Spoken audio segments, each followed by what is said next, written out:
خصني كل شويه نشوف بنتي جبات. المهم تناصر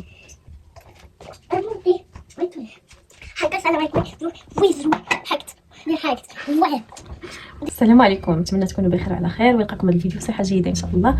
الفيديو ديال اليوم الاقتراح ديالو جا من واحد البنت من العائله، اقترحته عليا وفكره زوينه صراحه. ما عمرني فكرت انني ندوي على النساء الحوامل اولا ندوي شويه على هذا الجانب، ما نبقاش مقتصره على الناس اللي زعما اولا البنات العاديين اللي بصحتهم زعما ما عندهمش مشكل اولا ما حاملينش.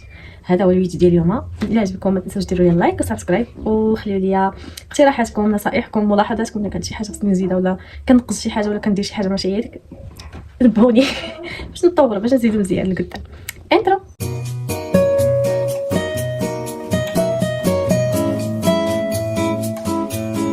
كاين بزاف ديال النساء الحوامل اولا ملي كيحملوا كيديروا تمارين عشوائيه اولا كتجلس ما كتبقى كاع دير حتى شي حاجه اولا حتى كدير شي شويه ديال الشقه وتجلس ومن بعد كتبدا تقل كيبدا يجيها الديسك، كيبدا يجيها عرق النساء، داك السياتيك.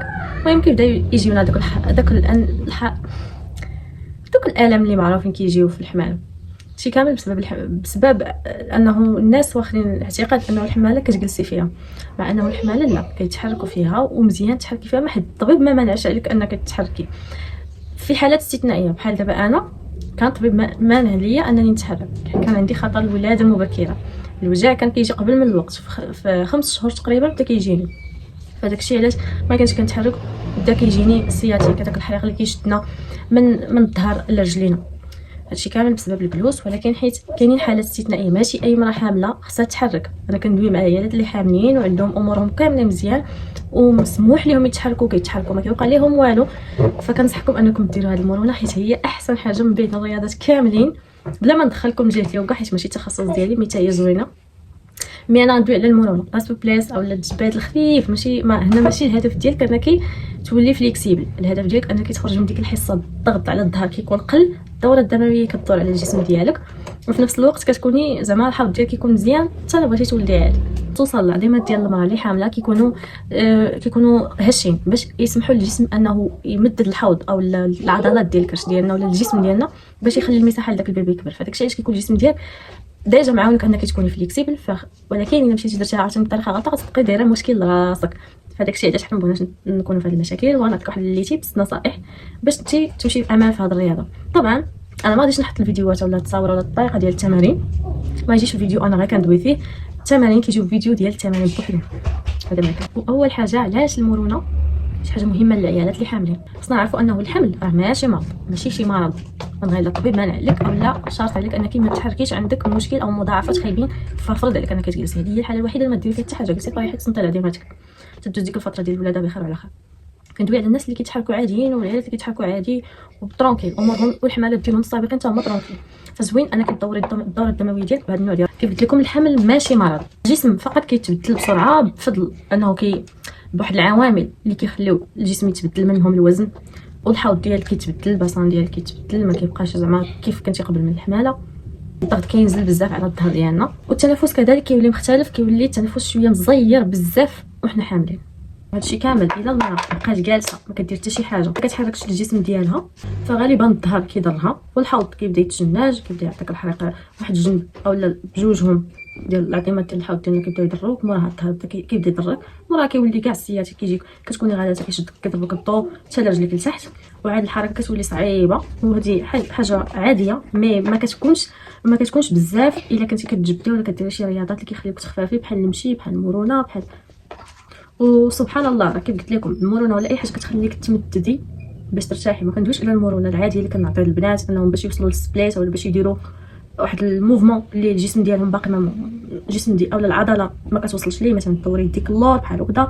احنا في المراه الحامله لا، حنا كنديروا لي موفمون اللي كيحاولوا يخليو الجسم ديالها يطلق يرتاح. لو تبقى غير جالسه هكا اولا تبقى غير جالسه بنفس الوضعيه ولا ناعسه، حنا هذيك الوضعيه غنبدلوها، غنحركوا هذوك البلايص اللي كيبقى عليهم الثقل، الظهر رجلين الحوض ديالنا. طبيعه الحال تمارين امنه وخاصه بالعائلات اللي حاملين، حيت راه ما يمكنش المراه حامله تقوس ليا ظهرها دير ليا كامل بوز اولا دير ليا ديك وضعيه الجمل. لا، حنا تمارين ديال المراه حامله ثاني وحدهم، وما يمكنش ليها نعطيوها تمارين اللي كتنعس فيهم على كرشها، ما يمكنش حيت كاينه الكرش فهمتوا؟ يعني التمارين ديال المراه حامله مختلفين شويه على الانسان العادي ولا المراه العاديه. وكيف قلت لكم حاجه من الحاجات الاخرى اللي كتخلينا المرونه، كتعطيهم المرونه للمراه اللي حامله، هو سبحان الله التنفس كيولي مزيان. يعني عارفين حنا الضغط على الريه كيولي اكثر، ولا على القفص الصدري ديالنا بسبب البيبي.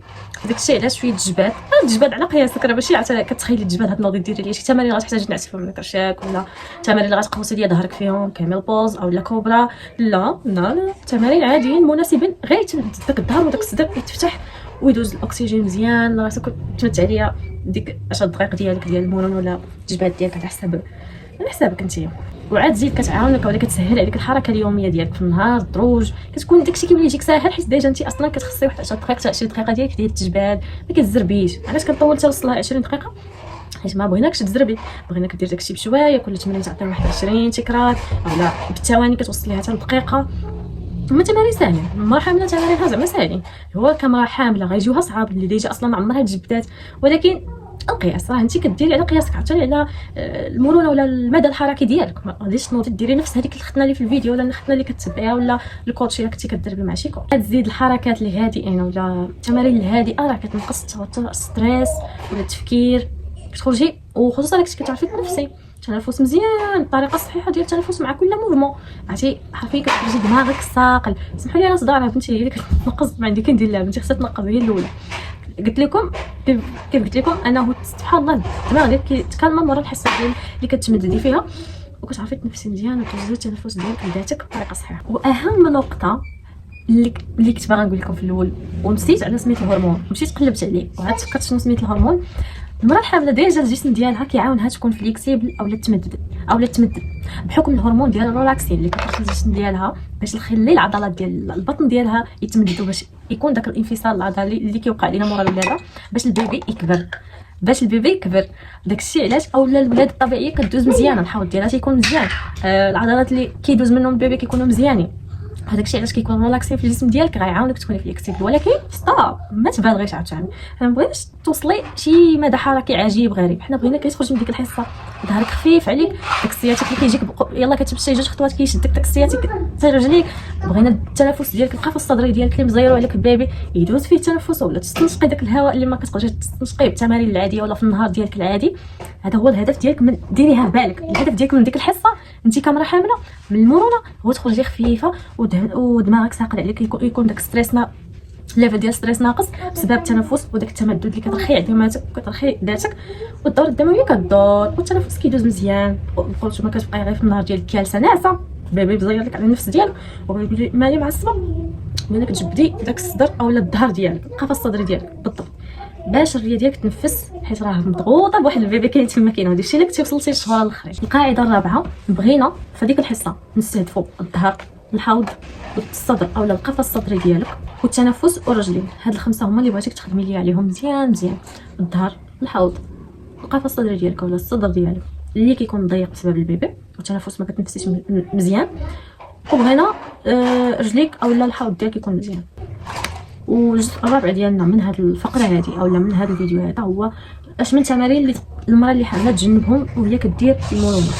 كيف قلت لكم في الاول اي تمرين كيحتاج انك تنعسي على ظهرك اولا تنعسي ربي على كرشك، ما بغيناش يطيح اولا تنزلي ديالك الثقل ديالك على كرشك. واخا تكوني في الشهور الاولين بلاش، الشهور الاولين ممكن الا كانت امورك ترونكيل ديريها، ما كايناش الكريشه كتبقى مسطحه عادي ما كيوصل حتى شي حاجه للبيبي. ولكن انت عندك 4 شهور 5 شهور 6 شهور واخا تكون كريشه صغيره لا جلسي ترونكيل. والتمارين اللي غديريهم يا اما جالسه يا اما نعسه على ظهرك. اوكي، التمارين اللي كيحتاجوا الضغط القوي على الظهر ديالنا على الظهر او البطن ديالنا كيف قلت لكم الانحناءات اللي كتشوفيهم في التصاور كديرهم بنت عاديه ما حاملاش. دوك الانحناءات تقوسي ليا ظهرك ديري تمارين، ما بغيناش دوك الحركات العجيبه الغريبه. الهدف ديالك انت كامراه حامله الدوره الدمويه، تنفس مزيان، ينقص الضغط على الظهر. صافي ديك نسي عليا السبليت، نسي عليا اي حاجه اخرى، ركزي لي على هادشي اللي بغيت نقول. هاي الحركه حسيتي بموراها بالدوخه اولا ضيق في التنفس جلسي ترونكيل وسكيبيها ما ديريهاش. حسيتي بدوخه ضيق في التنفس سكيبي داك التمرين. واخا غالبا التمارين المرونه ديال الناس اللي حاملين ما فيهمش هادشي. العيالات اللي حاملين الشهور الاخرين التمارين اللي كيحتاجوا انك عاوتاني تنعسي على ظهرك مده طويله بلاش منهم. اوكي، ما ديريش لي تمارين اللي كتنعسي فيهم مده طويله على ظهرك واخا. واخر حاجه اللي باغا نقول لكم المرحله ديال الحمل او الفتره ديال الحمل، انا بالنسبه ليا هي واحد المرحله ديال القوه. كتعرفي واحد النوع كتعيش واحد الفترات في الجسم ديالك، ما كيتبدل الجسم ديالك، نفسيتك كتبدل، وهذا الشيء كيخلي شي مرات اننا نتحبطوا وكنقولوا لا ما نقدرش ندير حتى شي حاجه. كيف قلت لكم كون ما كانش عندي مشاكل في الحمل ديالي كنت كندير الرياضه ديالي عاديه.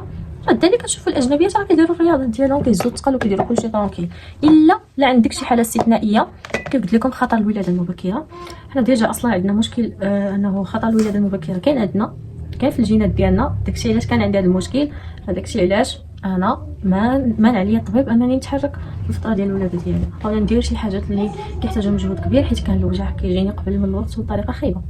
ايوا هادشي اللي كاين. المهم بغيتك في الفتره ديال الحمل تهلاي ليا في راسك، تمدي ماشي تشوفي الحمل انا ولا صافي خصني نبقى جالسه، تحركي قياسك، داكشي اللي حسيتي به قادره ديريه جبدي ليا مع راساتك. التمارين اللي ساهلين اللي مناسبين للمرحله لا طبيهم، غنكتب لكم هنايا شنو تكتبوا في تيك توك باش يطلعوا لكم تمارين خفاف اللي تقدري ديريهم. انت غتستهدفي الظهر ديالك، الجزء التحتاني، المهم اولا ديري تمارين ديال السياتيك حتى هما مزيانين ليك. من غير الا كنتي صافي تقدمتي ثاني في الحمله كرتك كبرات تقلتي، كيوليو عاوتاني واحد التمارين اللي كتنعسي فيهم على ظهرك، من الاحسن ما تطوليش فيهم بزاف. وهذا ما كان، هذا هو الفيديو ديال اليوم. نتمنى يعجبكم، وإلا عجبكم ما تنساوش ديروا لايك وسبسكرايب.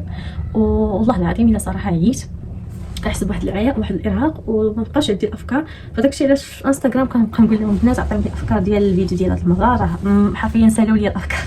المهم هذا ما كان، نتلاقاو في فيديو جاي. سلام عليكم.